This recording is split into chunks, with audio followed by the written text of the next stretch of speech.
va écouter Colette Solaire que je n'ai peut-être pas besoin de beaucoup vous présenter, qui est psychanalyste à Paris et aussi, et en l'occurrence surtout, fondatrice de l'école de psychanalyse des forums du champ lacanien et de son international, et qui est par ailleurs gérante des éditions nouvelles du champ lacanien dont c'est ici le salon numéro 4, je crois. Voilà. Elle a annoncé son titre sur l'affiche, la vie de l'écrit. Qu'il n'y ait pas sur l'affiche, si. Alors en tout cas, je vais le dire. Vous allez donc le dire, Colette. Oui. Oui, édition de psychanalyse. C'est un Janus, puisque en tant qu'éditeur, on veut vendre en espérant que les livres se lisent. En tout cas. Mais d'un autre côté, on voudrait que ça serve la psychanalyse. Et bien sûr, faire converger les deux, c'est un challenge. Alors j'ai appelé, puisqu'on parle du lecteur, j'ai appelé mes propos d'aujourd'hui « La vie de l'écrit ». Je ne crois pas qu'il était sur les papiers, je ne l'ai pas vu, je ne sais pas comment ça s'est fait, peu importe. Quand Lacan est entré en lice avec fonction et champ de la parole et du langage, la subordination de l'interprétation, non pas à la lecture, mais à l'écoute, était marquée, avec le bon entendeur comme partenaire de la parole. Seulement, l'enjeu de la psychanalyse n'est pas la parole, où elle n'est qu'un médium. Ce qui compte, ce sont ses effets sur le réel de ce que l'on nomme symptômes. C'est là que l'écrit est convoqué, d'abord dans la psychanalyse, d'abord pour rendre raison de la constance du symptôme, si résistante, si différente des formations éphémères de l'inconscient que sont rêve et lapsus. C'est que l'écrit, en tant que c'est du signifiant passé à la lettre qui est la structure localisée du signifiant, dit Lacan dès l'instance de la lettre dans l'inconscient, eh bien l'écrit, je risque aujourd'hui cette formule, au moins pour la psychanalyse, c'est le lieu du lieu de l'autre. C'est le lieu géographique, spatial, du lieu non spatial, virtuel de l'autre et de la langue d'où il vient. Nous le répétons, le signifiant, c'est du sonore. Dans son espace, ça résonne. Et il le loge au lieu où ça parle, dit lieu de l'autre. Cette résidence, très peu localisée des signifiants, dans laquelle chacun peut puiser pour faire la moindre phrase.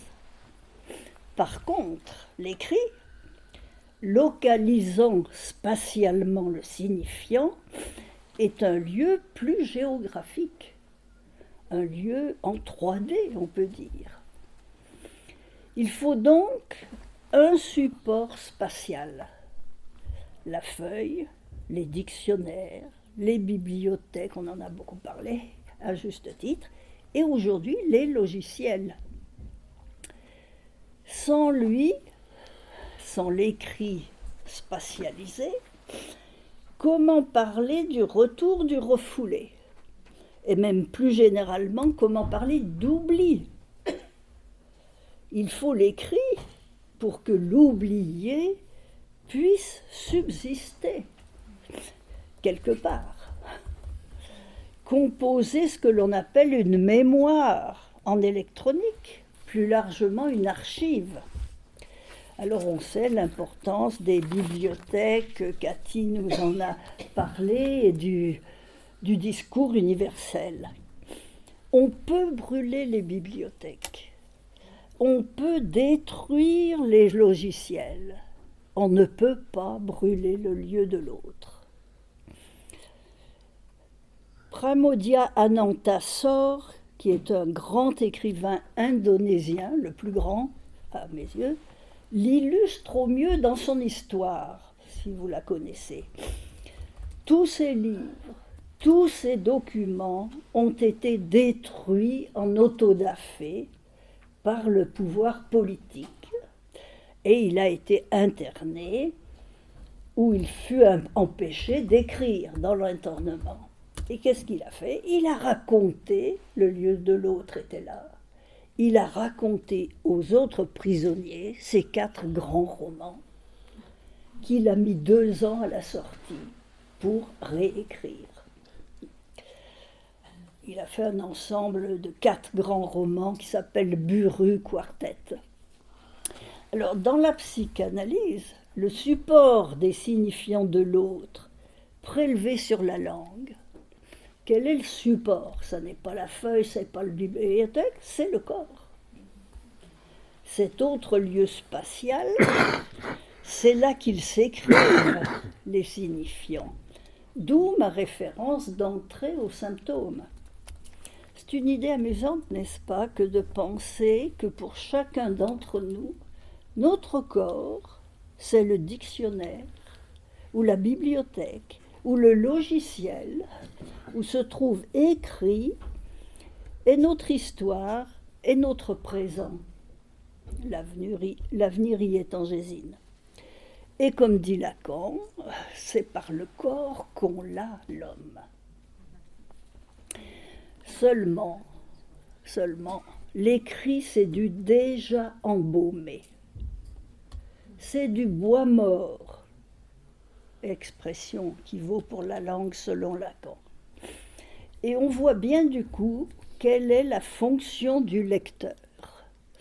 Un écrit sans lecteur est ce que l'on nomme lettre morte. C'est la langue qui le dit. Le lecteur, c'est la vie de l'écrit. Il est réanimateur par définition. Ôter le lecteur, ne reste que l'inanimé. C'est pourquoi Lacan peut comparer, alors là on entre dans une notion scabreuse, c'est pourquoi Lacan peut comparer l'écrit de l'écriture à l'étron. C'est ça, vous trouvez ça dans la conférence sur Joyce le symptôme. L'étron.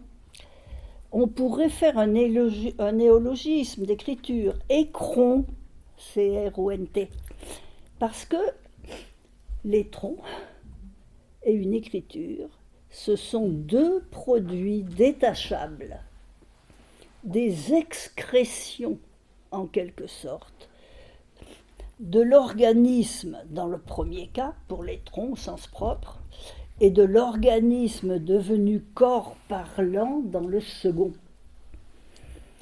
Du coup, l'écrivant, j'utilise ce terme, l'écrivant qui n'est pas forcément écrivain. De l'écrivant au lecteur, un lien social se cherche. L'un a besoin de l'autre, et surtout l'écrivant a besoin du lecteur. La parole, elle fait lien,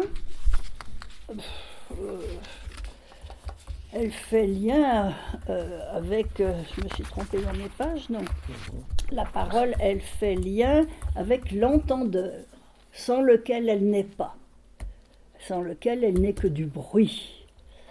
Lecteur, ô lecteur, veux-tu bien ranimer mon produit?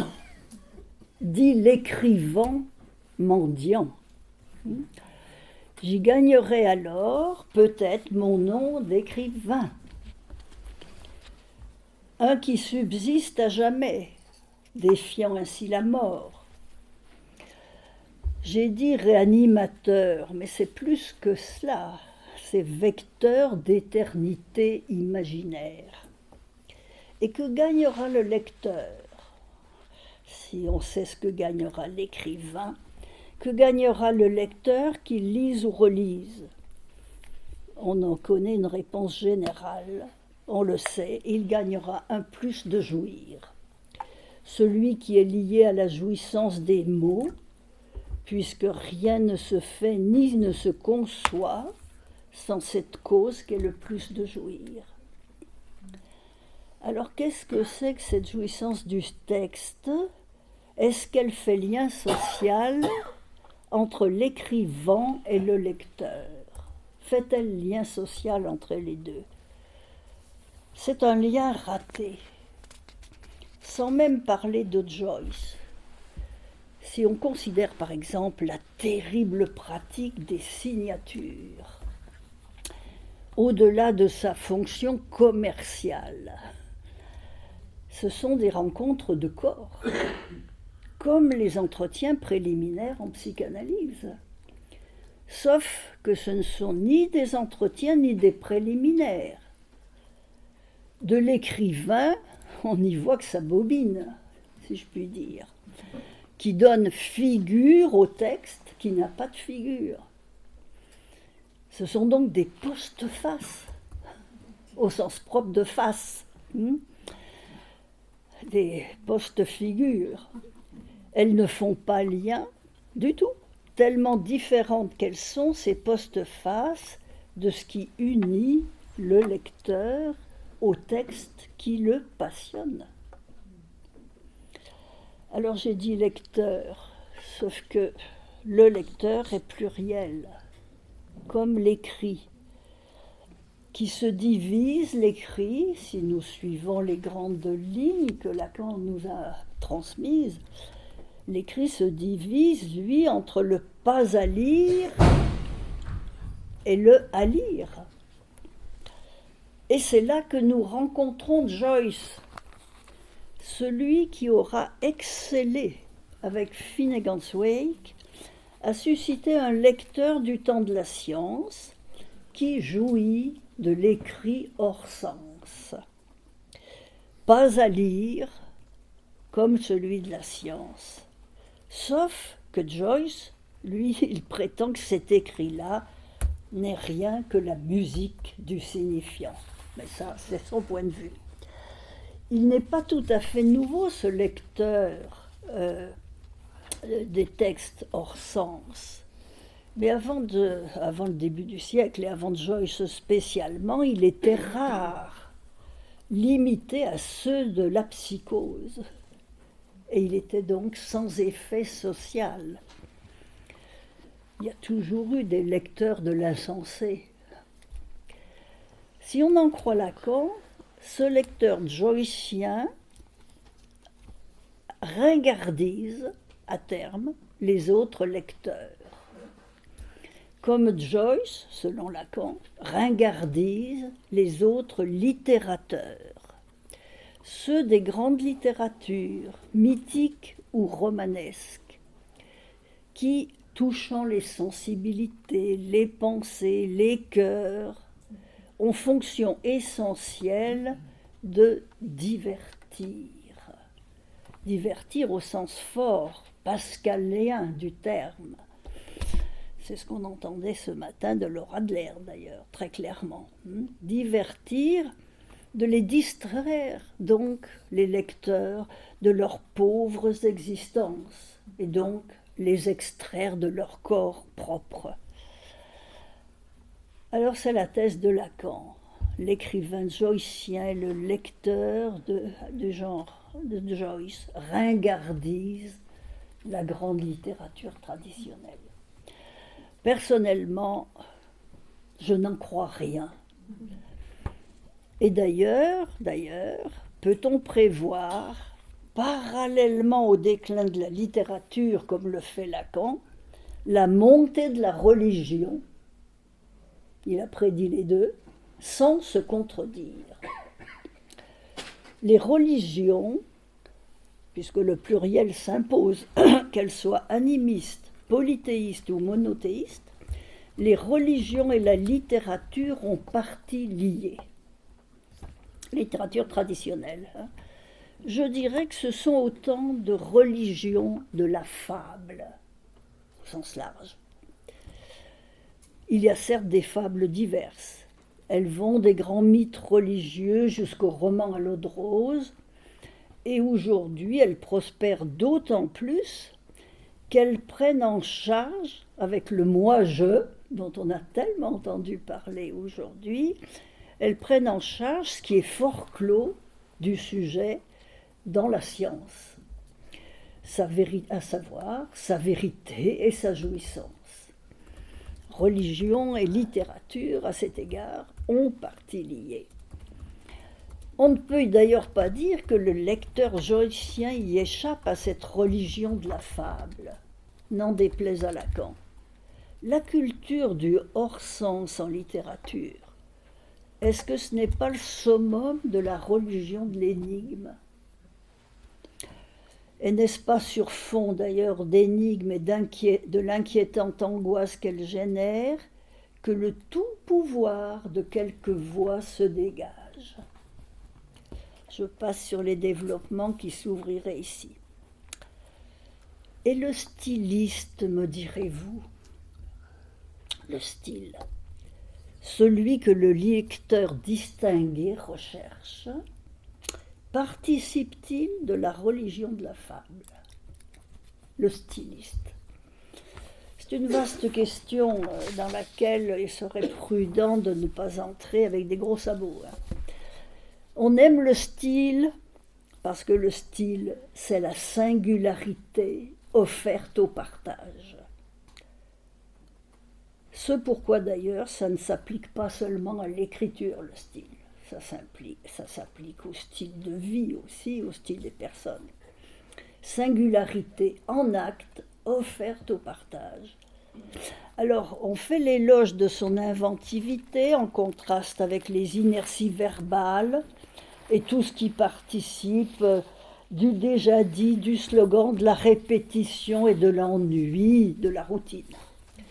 Mais je me demande, et depuis fort longtemps, des décennies en fait, n'est-ce pas une autre fable que cette religion du style, religion de la tournure d'exception, de la manière unique, pour ne pas dire le mot plus banal, religion de la forme.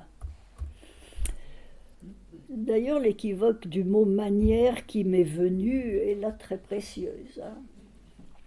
Alors cette manière stylistique, en tout cas, n'a rien à voir avec le bien-dire dans la psychanalyse. Ce qui m'amène au troisième lecteur.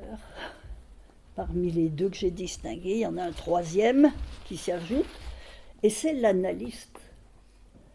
Supposé lire, supposé produire une interprétation qui lise ce qui s'écrit dans la parole analysante.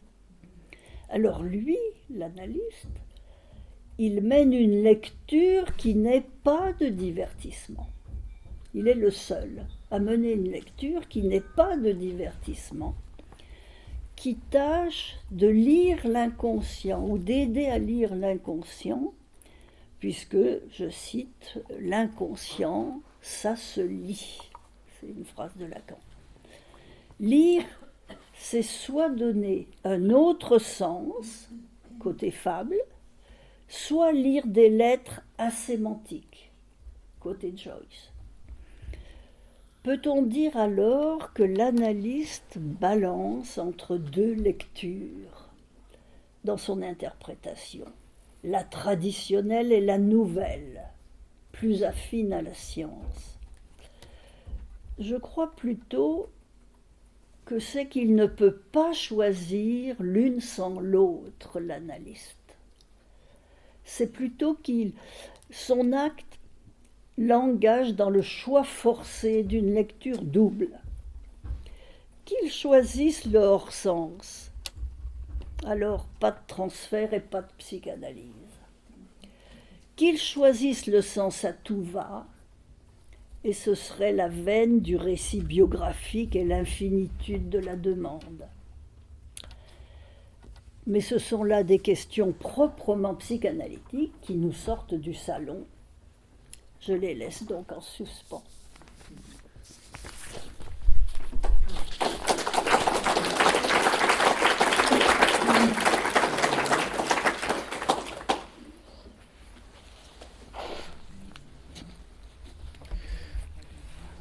Merci beaucoup, Colette. Je pense qu'il va y avoir beaucoup de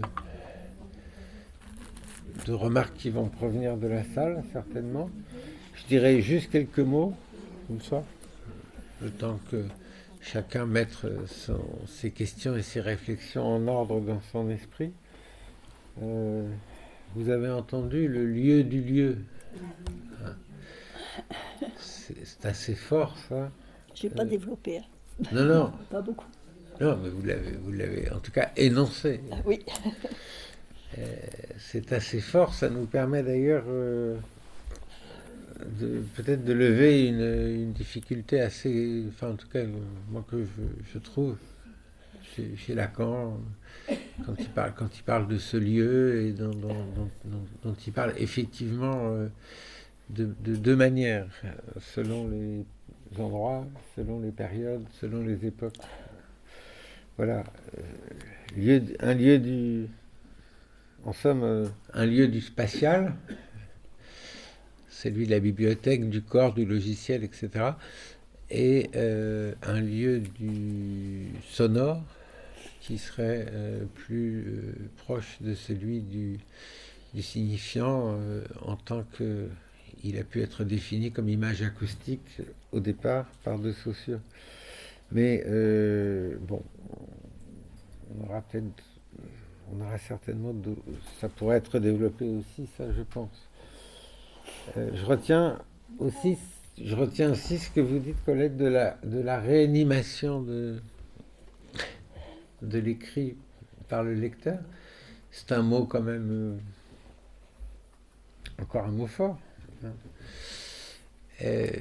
Moi, évidemment, et beaucoup de choses de ce qui ont été dit toute la journée, ça me fait penser à quelqu'un que j'aime beaucoup, à savoir Pierre Bayard, que vous connaissez sûrement tous, qui a l'avantage de poser un certain nombre de questions sérieuses de manière plaisante. Vous savez, c'est lui qui, par exemple, écrit tout un livre qui s'appelle « Comment parler des livres qu'on n'a pas lus », qui d'ailleurs est en vente derrière vous. Pierre Bayard qui interroge le caractère de chef-d'œuvre de Hamlet dans un autre livre qui s'appelle « Le dialogue des sourds », et qui dit que ce qui fait d'Hamlet un chef-d'œuvre, c'est qu'il contient quelque chose qui reste toujours opaque et qui requiert ou somme le lecteur d'y apporter son complément. Ça, c'est le mot qu'il emploie, et ça rejoint très directement, il me semble, ce que, par exemple, Natacha, ce matin, relevait de l'idée de Patrick Modiano du lecteur éclairant le texte.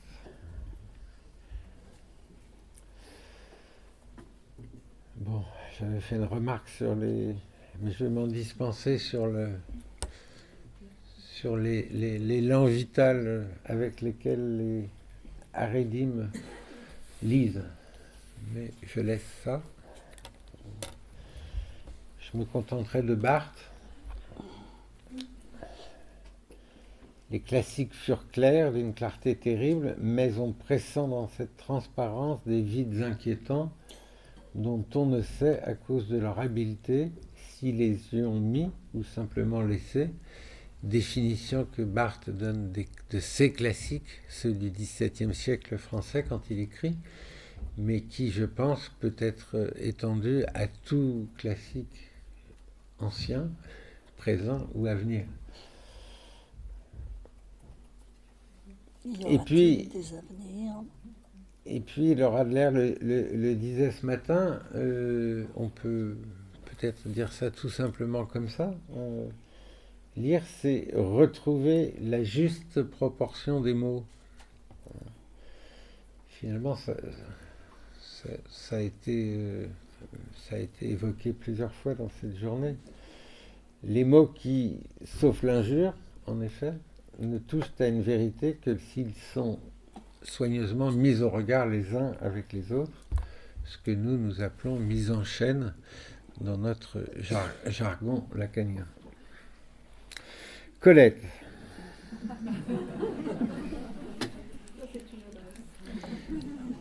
Nous en sommes tout de même arrivés avec vous à des considérations sur la religion, sur le fait religieux, sur la fable religieuse. Mais est-ce que vous pourriez peut-être nous préciser un tout petit peu votre pensée quand vous parlez d'une religion de l'exception? D'une religion de l'exception qui serait qui se manifesterait par l'amour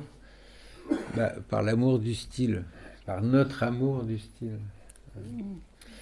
En quoi cet amour qui part du singulier, en effet, serait-il de l'ordre pour vous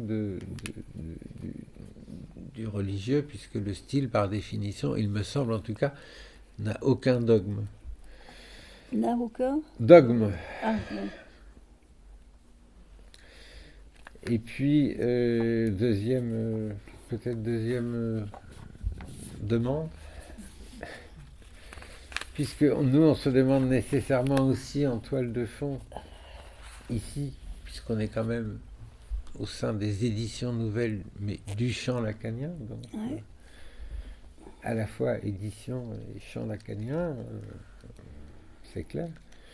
Puisque nous nous demandons donc, nous aussi, ici, si le psychanalyste lit autrement, voire même, si je paraphrase Georges Arthur Goldschmidt, si par hasard l'avenir du lire, ça ne serait pas l'autrement lu, je vais vous demander, Colette, si vous voulez bien développer encore un petit peu ce que vous avez dit en finissant sur le genre de lecture qui serait propre à l'analyste. Parce qu'il y a peut-être là une hypothèse à faire,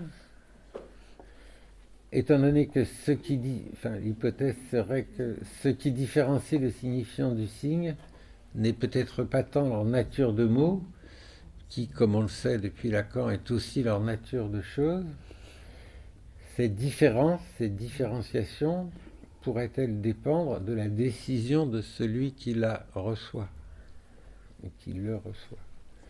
Une décision de lecture, donc, qui, par exemple, n'est pas celle de l'historien. On en a sans doute pris une idée ce matin. L'idée d'un choix forcé de l'analyste, où le sens ou la lettre est évidemment, en tout cas pour moi, plus que séduisante. Mais il me semble qu'elle décrit aussi la chronologie de l'action analytique, plutôt que, enfin, en même temps que, pas directement ce que Lacan appelle la topologie de l'acte. Voilà. C'est un peu désordonné. Hein. Non, mais au total, il y a 2 questions, non? 2,5. 2,5. Si. Alors, 2,5. Oui. Alors, il y avait une question sur le style. Oui. Le style. J'ai entendu récemment une émission à la radio, je ne pourrais pas vous dire le nom de celui qui parlait, c'était un professeur au Collège de France, spécialiste de littérature, qui était interviewé à l'occasion de la rentrée littéraire. Et il a dit des choses qui m'ont vraiment, une ou deux choses qui m'ont vraiment étonnée. Il a dit, vous savez, là, la rentrée littéraire, c'est une spécialité française. Ça n'existe nulle part ailleurs en Europe. Pas de rentrée littéraire où tout d'un coup on sort, comment on a dit, 405, on compte combien il en sort chaque année. Donc j'ai été étonnée d'apprendre ça, pas de rentrée littéraire. Et puis on l'interrogeait aussi sur le style. Et il a dit, eh ben, c'est un souci typiquement français. Les écrivains, et très sérieusement, il a pris beaucoup d'exemples. Il a dit, les écrivains, en spécialement américains, mais beaucoup d'autres écrivains européens, c'est pas qu'ils n'ont pas de style, c'est qu'ils ne se tracassent pas sur le style. Il n'y a pas de discours sur le style. Ils écrivent, disait-il, avec leur style. Et il dit, tandis qu'en France, un écrivain, nécessairement, il est obligé, par toute cette tradition culturelle, de se poser la question de son style. Et il disait même, comment s'appelle-t-elle, notre dernière prix Nobel, qui dit qu'elle a un style plat. Annie Ernaux. Il dit, mais le style plat, c'est extrêmement cultivé. Elle se surveille à chaque phrase pour faire un style qui n'est pas d'aspérité, en quelque sorte. Bon. Et donc, voilà, donc, pourquoi on n'interrogerait pas cette valorisation de la forme, hein? Non pas la valorisation de la singularité, puisque celui qui écrit, il est forcément singulier. Il écrit une chose qui pourrait être écrite par personne d'autre. C'est ça la singularité. Personne d'autre ne pourrait l'écrire. Bien sûr, mais pourquoi loger tant de singularité du côté forme? C'est ça que je questionne. Hein. Et c'est vrai que ça a permis quand même en France l'apparition de romans complètement vides. Excusez-moi, vous avez quand même connu ça, on a quand même connu une époque où... Bon, c'est une évaluation que je fais personnellement, évidemment. Les fans de ces romans-là diraient « Oh là, c'est un scandale !» Mais c'est-à-dire de romans qui ne parlaient de rien qui concerne la vie des lecteurs.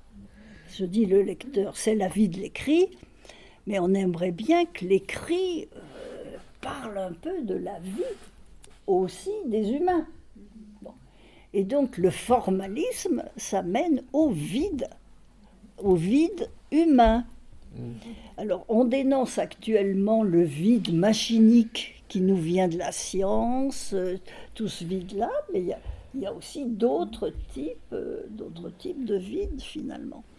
Voilà, donc je ne vais sûrement pas m'en prendre au style de personne, ni à la valorisation du style. C'est l'idéalisation du style comme tel. C'est l'idéalisation du style comme tel, et l'idée que ce qui fait l'écrivain, c'est le style. Mais ça, c'est à cause de Buffon. J'ai tendance à penser que ce qui fait l'écrivain, c'est plus que le style. Voilà, c'est simple comme formule. Voilà. Alors, votre autre question, c'est sur l'analyste. Est-ce que ça ne relève pas d'une décision, la lecture qu'il fait? Oui, bien sûr, ça, je suis tout à fait, j'irais bien dans ce sens. D'autant que je vous fais remarquer que l'idée d'une interprétation qui soit une lecture est récente. Elle est de Lacan. On ne trouve ça nulle part dans la psychanalyse avant que Lacan l'ait avancé. Ce qui a obligé quand même à se demander quel est l'écrit que lit le psychanalyste. Puisque s'il lit, forcément, il lit quelque chose qui appartient à de l'écrit. Hein? Ça peut être de l'écrit en images d'ailleurs, parce qu'on ne lit pas, comme le disait Marie-Josée ce matin, on ne lit pas que des écritures graphiques. Mais effectivement, l'analyste, il n'est pas dans la babelle des lectures. Pour ce qui est de la littérature, moi j'emploierais volontiers le terme babelle des lecteurs. Chacun la sienne. Il y a des groupes qui ont les leurs, il y a des affinités, mais enfin, un grand écrit qui se lit dans les siècles, il mobilise une babelle de lecteurs, c'est pour ça qu'on peut relire au fil des années. Alors, pour l'analyste, c'est pas le cas. Pour l'analyste, sa décision, quelle est-elle? Oui, il a une décision possible. Il peut ne lire que le sens.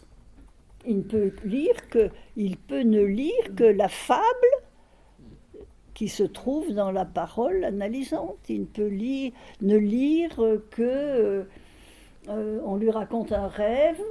On en a évoqué un ce matin de Foucault. On lui raconte un rêve qui était très, très intéressant dans son énoncé. Il peut se dire, voilà le sens du rêve, c'est ça. Alors dans ce cas-là, en effet, ça c'est un bon exemple. C'est un choix. Le Il rêve, arrête sa lecture. C'est le signe de Foucault. Non mais, tel qu'il est... Je ne rentre pas dans signe et signifiant là, parce que c'est un autre chapitre à mes yeux. Mais vous pouvez développer si vous voulez.